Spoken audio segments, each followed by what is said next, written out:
Good morning students. बेटा आज हम 10th क्लास में जो पढ़ने वाले हैं वो टॉपिक है आपका सोप्स एंड डिटर्जेंट्स। टॉपिक दो हैं लेकिन आज केवल हम जो पढ़ेंगे सोप्स के बारे में पढ़ेंगे, उनकी प्रिपरेशन के बारे में, प्रॉपर्टीज़ के और क्लीनाइजिंग एक्शन के बारे में हम पढ़ेंगे आज सोप के बारे में। चलिए तो हम स्टार्ट करते हैं सोप्स। बेटा अगर मैं सोप्स के बारे में बात करता हूँ तो सोप्स जो हैं आपके these are पोटेशियम और या फिर कह लीजिए sodium salts of fatty acids. Soaps क्या है? सोप्स हैं आपके डेफिनेशन लिखते हूँ, दी सोडियम और सोडियम और potassium salts of fatty acids, the sodium and or potassium salts of fatty acids are called as sops. Yes, तो अगर आपको दिखाई दे गया होगा क्या होता है। फॉर एग्जांपल सोडियम स्टीयरेट का फॉर्मूला है C17H35COONA। या फिर एक और एग्जांपल ले सकते हैं हम सोडियम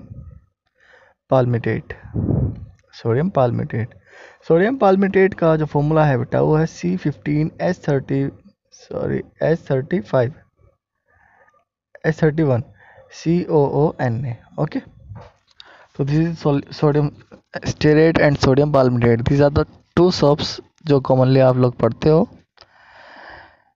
ठीक है, तो सबसे पहले अगर हम इन दोनों के बारे में बात करते हैं, सोडियम स्टीयरेट सोडियम पाल्मिटेट की, तो ये फैटी एसिड से बनते हैं।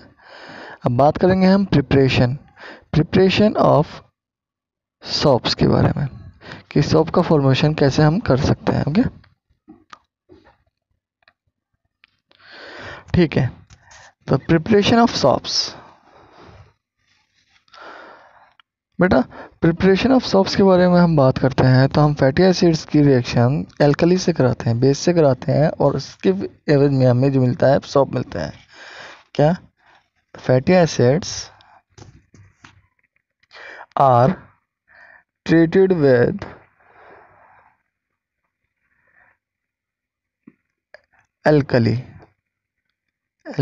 लाइक NaOH या फिर KOH और NaOH। अगर आप फैटी एसिड्स को KOH या NaOH से ट्रीट कराते हो तो आपको सोप का फॉर्मेशन मिलता है। ठीक है, इन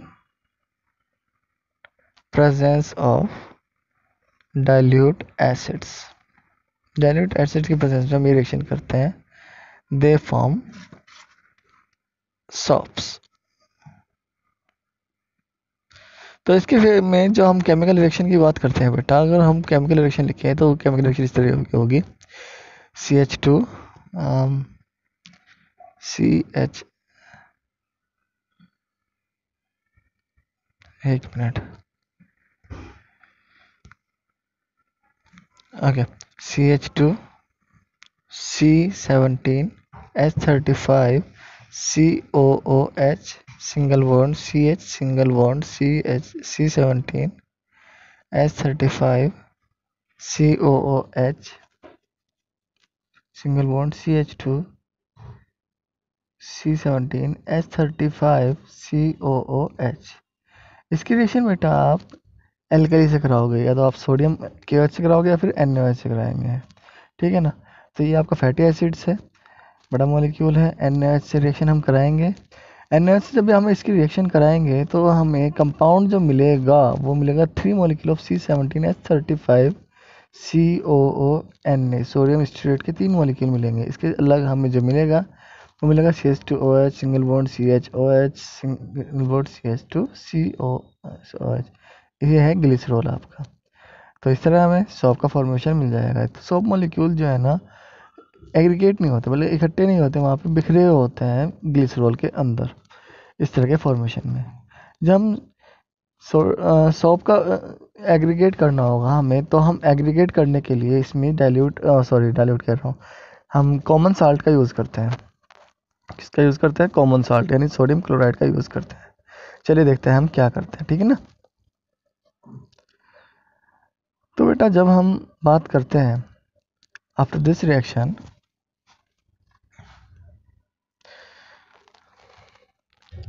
add a small quantity of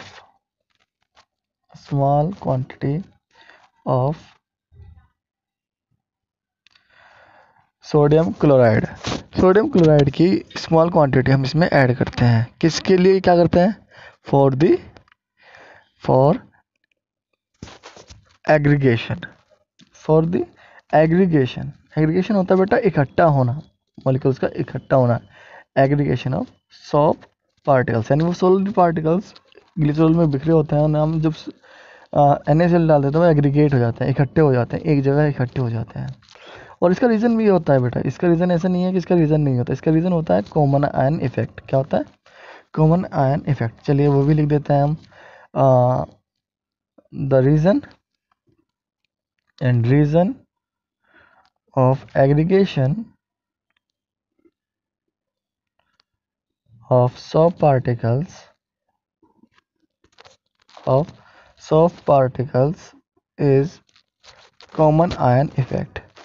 common ion effect. ये कॉमन आयन इफेक्ट क्या होता है बेटा? यानी एक जैसे, अगर मान लो एक ही कंपाउंड में, एक ही सॉल्यूशन में एक जैसे आयन होते हैं, तो वो ना उस चीज़ को एग्रीगेट करने में या सॉलिडिफाई करने में हेल्प करते हैं। देखो CH3CONa में Na पॉजिटिव आयन होता है। अगर मैं बात करता हूँ C17H35 CONa, तो Na क्या है? पॉजिटिव कैटायन है। और अगर हम NaCl की बात करते हैं तो उसमें भी सोडियम आयन होता है, Na पॉजिटिव आयन होता है। तो इस आयन की वजह से तो जो सोप के पार्टिकल्स हैं वो एग्रीगेट हो जाते हैं, और सोप जो है आपकी सॉलिडिफाई हो जाती है। क्या हो जाती है? सॉलिडिफाई हो जाती है। हम सॉलिडिफिकेशन ऑफ सोप भी कह सकते हैं। ओके, तो ये था आपका common ion effect. Common ion effect फिर से मैं बता रहा हूँ आपको। कॉमन आयन इफेक्ट बेटा, एक जैसे आयन जब एक ही सॉल्यूशन में होते हैं तो नए कंपाउंड जो है, नए कंपाउंड का फॉर्मेशन होना शुरू हो जाता है। ठीक है, चलिए अब हम बात करेंगे बेटा structure of shop molecule. Shop molecule है उसकी स्ट्रक्चर के बारे में हम बात करेंगे। तो बेटा सॉप मॉलिक्यूल में जब हम बात करते हैं तो इसमें कार्बन की एक लंबी चेन है, 17 कार्बन है। तो स्टार्ट करते हैं 1 2 3 4 5 6 7 8 9 10 11 12 13 14 15 16 17, और ये आपका C double bond O negative Na positive. This is the structural formula of shop, जिसमें एक कार्बन की लॉन्ग चेन है और Na पॉजिटिव है। तो अगर हम देखते हैं तो इस चेन को, इस मॉलिक्यूल को हम दो पार्ट में लिख सकते हैं। दो पार्ट में लिखते हैं तो इसे हम एम्पीफिलिक भी बोल सकते हैं। ये इसकी टेल होगी, और ये जो पार्ट है बेटा इसे हम बोलते हैं इसका हेड, यानी इसे टेल और हेड भी बोल सकते हो आप। एम्पीफिलिक बोलते हैं बेटा दो पार्ट, एक ही मॉलिक्यूल में दो अलग अलग पार्ट होना, या दो तरह का बिहेव करना। समझ में आ रही बात आपको? तो ये हो गया हेड। ये जो आपका हेड है C double bond O negative Na positive, इसमें चार्ज प्रेजेंट है। देखो ऊपर नेगेटिव चार्ज है, Na पर पॉजिटिव चार्ज है, तो इससे की वजह से ये वाटर में सोल्यूबल हो सकता है, क्योंकि वाटर आयनिक सॉल्वेंट है और ये आयन है, तो वाटर सोल्यूबल हुआ। यानी ये जो है अट्रैक्ट होता है towards water. It attract towards water. तो जो वाटर की तरफ अट्रैक्ट होता है उसे हम बोलते हैं हाइड्रोफिलिक। क्या बोलते हैं बेटा? हाइड्रोफिलिक। हाइड्रोफिलिक, हाइड्रो और फिलिक हाइड्रोफिलिक पार्ट हो गया। हाइड्रोफिलिक जो है दो तरह के मॉलिक्यूल से मिलकर बना है, दो तरह के नाम से। तो हाइड्रो का मीनिंग जो होता है वाटर होता है, और फिलिक हो गया आपका लविंग, यानी this is water loving part, यानी ऐसे पार्ट जो वाटर मॉलिक्यूल की तरफ अट्रैक्ट होते हैं। Is that clear? अब अगर हम बात करते हैं यहाँ टेल की, वही जो आपकी टेल है, इस टेल में सिर्फ कार्बन कंपाउंड है, यानी कोवेलेंट कंपाउंड है, और कोवेलेंट कंपाउंड है तो ये वाटर से दूर भागता है, तो इसे हम बोलते हैं water.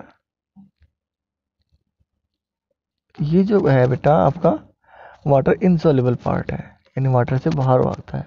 It move away from water, it move away from water. ऐसे पार्टिकल जो वाटर से दूर भागते हैं उन्हें हम बोलते हैं बेटा हाइड्रोफोबिक। क्या बोलते हैं? हाइड्रोफोबिक। तो ये पार्ट हुआ आपका हाइड्रोफोबिक पार्ट। कौन सा पार्ट हो? Hydrophobic part. वो हाइड्रो लविंग हाइड्रोफिलिक पार्ट, और ये हाइड्रोफोबिक पार्ट। हाइड्रोफोबिक का मीनिंग अगर हम बात करते हैं तो हाइड्रोफोबिक का मीनिंग होता है, हाइड्रो मीन्स वाटर और फोबिक मीन्स हो गया आपका हेटिंग, यानी ये this part is water hating part, यानी जो ऐसे पार्ट जो वाटर से दूर भागते हैं। Is that clear? तो this is the structure of sub molecule of head tail, hydrophobic hydrophilic part, covalent and ionic and covalent part. इनमें जो है इसे डिवाइड कर सकते हो, या इसमें बोल सकते हो कि भाई ये पार्ट ऐसा है, ये पार्ट ऐसा है। तो आपको साफ साफ दिखाई दे रहा है, एक में कार्बन चेन है, एक में आयनिक पार्ट है, तो ये दो तरह का बिहेव करेंगे, कार्बन चेन और ionic part. Is that clear? Hydrophobic and hydrophilic, head and tail. Clear है भाई? तो चलिए अब हम बात करेंगे आगे की बात मॉलिक्यूल की।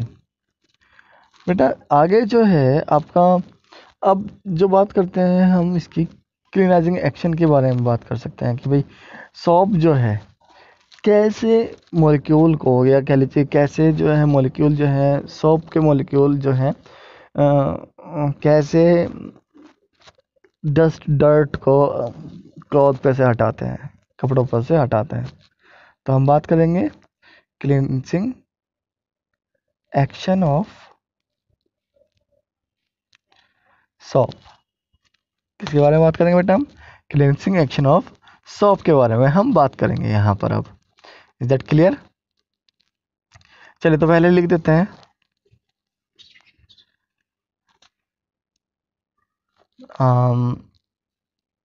यहाँ पर when we dissolve soap in water, when we dissolve soap in water, the molecules of soap show dual behavior। dual behavior show करते हैं। dual behavior कैसा? ड्यू टू देयर स्ट्रक्चर, उनकी स्ट्रक्चर के बारे में बात करें। ड्यू टू देयर स्ट्रक्चर, उनकी स्ट्रक्चर की वजह से वो डुअल बिहेवियर शो करते हैं, है ना। Hydrophobic part of soap move, क्या कह लीजिए, soap molecules move away from water and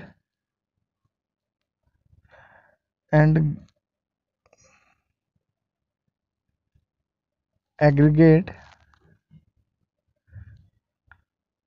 toward center of molecule,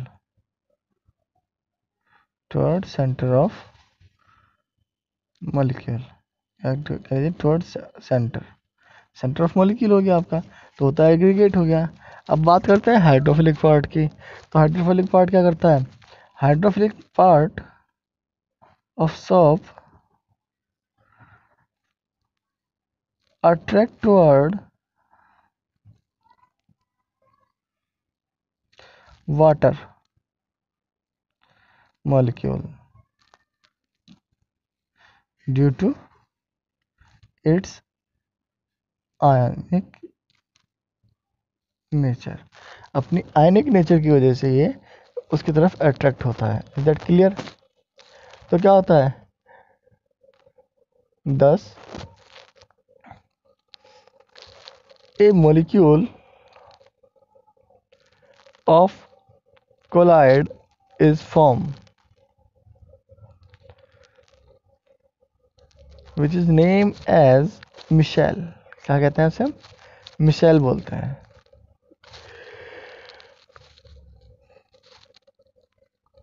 which is name as micelle. Is that clear भाई? चलिए, तो मिशेल का फॉर्मेशन यहाँ पर मॉलिक्यूल के स्ट्रक्चर की वजह से होता है या इसके नेचर की वजह से होता है। अगर आप उसके स्ट्रक्चर की बात करते हो तो this is the hydrophobic part जो सेंटर की तरफ जा रहा है। ठीक है, ये हाइड्रोफोबिक पार्ट है आपका, कार्बन चेन है, और कार्बन चेन जो है मॉलिक्यूल सेंटर की तरफ जा रहा है। तो स्फेरिकल, तो अगर आप देख रहे हो तो स्फेरिकल मॉलिक्यूल का स्ट्रक्चर कर रहे हैं। ठीक है ना? और ये आपका C double bond O N A, C double bond O negative, C double bond O. तो आयनिक पार्ट बाहर की तरफ हो रहा है और जो कोवलेंट पार्ट है वो अंदर की तरफ जा रहा है। दिखाई दे रहा होगा बेटा आपको सबको, CO negative and COO negative. तो इस तरह एक स्फेरिकल मॉलिक्यूल का फॉर्मेशन होता है। स्फेरिकल मॉलिक्यूल कोलाइड का फॉर्मेशन होता है। स्फेरिकल शेप का होता है, इसका साइज कोलाइड मॉलिक्यूल के साइज के बराबर होता है, तो इसलिए मैंने यहाँ पर कोलाइड मॉलिक्यूल लिखा हुआ है। ठीक है, तो कैसे हुआ ये कि हाइड्रोफोबिक पार्ट सेंटर की तरफ एग्रीगेट होता है और हाइड्रोफिलिक पार्ट बाहर की तरफ आता है, जिससे कि स्फेरिकल मॉलिक्यूल का फॉर्मेशन हो जाता है। तो इसे आप फॉर्मेशन ऑफ मिशेल भी पढ़ सकते हो। क्या कर सकते हो? क्लींजिंग एक्शन, ये आपका फॉर्मेशन ऑफ मिशेल। तो क्लींजिंग एक्शन से पहले आपका फॉर्मेशन ऑफ मिशेल पढ़ना होता है। तो फॉर्मेशन ऑफ मिशेल आपने पढ़ लिया है। अब बात करेंगे हम कि भाई ये मिशेल कैसे जो है डर्ट को साफ करता है फ्रॉम क्लॉथ्स। ओके, चलिए, तो क्लींजिंग एक्शन क्या हुआ आपका, देखते हैं। When we rub soap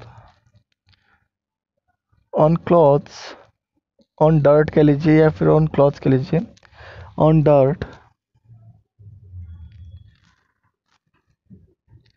Michel particles are form। तो मिशेल पार्टिकल का फॉर्मेशन होता है। ठीक है भाई, वाटर और जब जहाँ भी सॉल्व होगी वहाँ पर ही मिशेल कोलाइडल सॉल्यूशन का फॉर्मेशन होगा, मिशेल का फॉर्मेशन होगा। अब ये जो मिशेल है, मिशेल क्या करेगा? मिशेल क्या करें उसे हम बोलते हैं घेरना, घेरने को इंग्लिश में बोलेंगे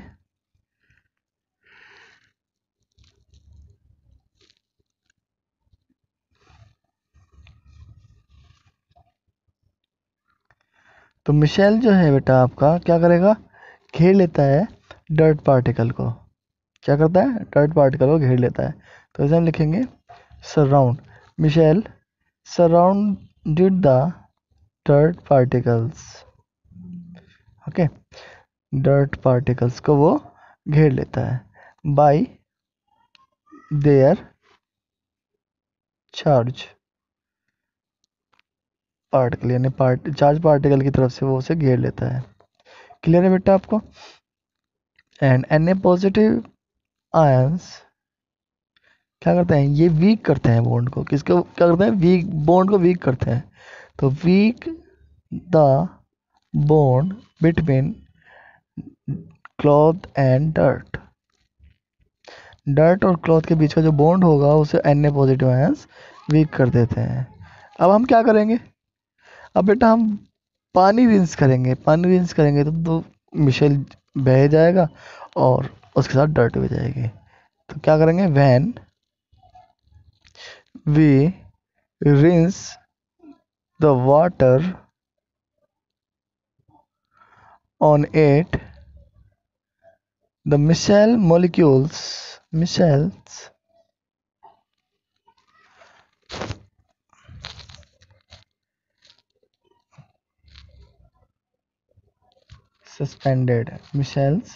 suspended as well as dirt particle dirt also suspended.